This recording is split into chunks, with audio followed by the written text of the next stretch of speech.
শশা আপুকে দেখলে আমার থু, আর কিচ্ছু কম নাই শশা মশলা থু। হ্যালো গাইস, আসসালামু আলাইকুম। বর্তমান ফেসবুকে একজন শশা আপু ভাইরাল, যার শশা দেখে বলু বহুত পোলাপান হ্যাঁ যাই হোক, আমি কইলাম না, আমি হচ্ছি ভদ্রপোলা।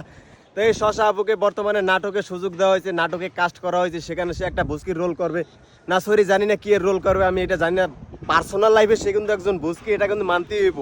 তো এই শশা আপু দেখে অনুপ্রেরণার আরেক নাম শশা আপু, যেসব মাইয়ারা নাবি নবী দেয় ইন্টারনেট ফেসবুক ইউটিউবে ভাইরাল হইতেছে, এইসব মেয়েদের আইডলের নাম হলো শশা আপু। তো এই শশা আপুকে দেখে আমাদের ভদ্র মা বোনদেরকে শিক্ষা নিতে হবে যে এইসব নটি ফটি বুসকি মুসকি থেকে দূরে থাকতে হবে।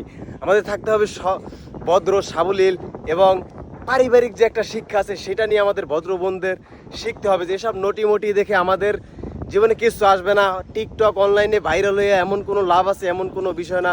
আর আপনি যদি ক্রিয়েটিভিটি দেখাতে পারেন, ভালো ভিডিও করে আপনি অনলাইন ইউটিউবে আপনার কেরিয়ার করতে পারবেন। যদি সেভাবে না পারেন বোন ভাই, আপনারা চেষ্টা করেন না, কিন্তু অনুপ্রেরণার আরেক নাম এই শশা আপুকে বানায়েন না। এসব নটি মটিদের খাওন থাকে না একটা সময়। এদের কমেন্ট বক্স ঘুরে দেখেন, গালাগালি ফালাফালি ছাড়া কোনো কথা নাই ভাই। তো আমার যত মা বোনরা আছেন যারা ভদ্র টাইপের ভদ্র ফ্যামিলির, তাদের শিখতে হবে এই অনুপ্রেরণার আরেক নাম শশা আপু থেকে শিখতে হবে। আর বাংলা নাটকের খরা চলতেছে না, বাংলা নাটকেরও ভর্তা আছে, একটু ওয়েট করেন ভাইয়া। আমি তাদেরকে ফাঁকেও বলবো না যারা বাংলা নাটক আরে নিছেন কাস্ট করছেন, আমি জাস্ট এতটুকুই বলবো ভাই, নটি মোটি নাটকে ঢুকায়েন না, নাটকের সৌন্দর্য নষ্ট করেন না ভাইয়া। ভবিষ্যতে আমিও নাটক করবো, আমি ডিরেক্টর হব, এটা আমার শখ।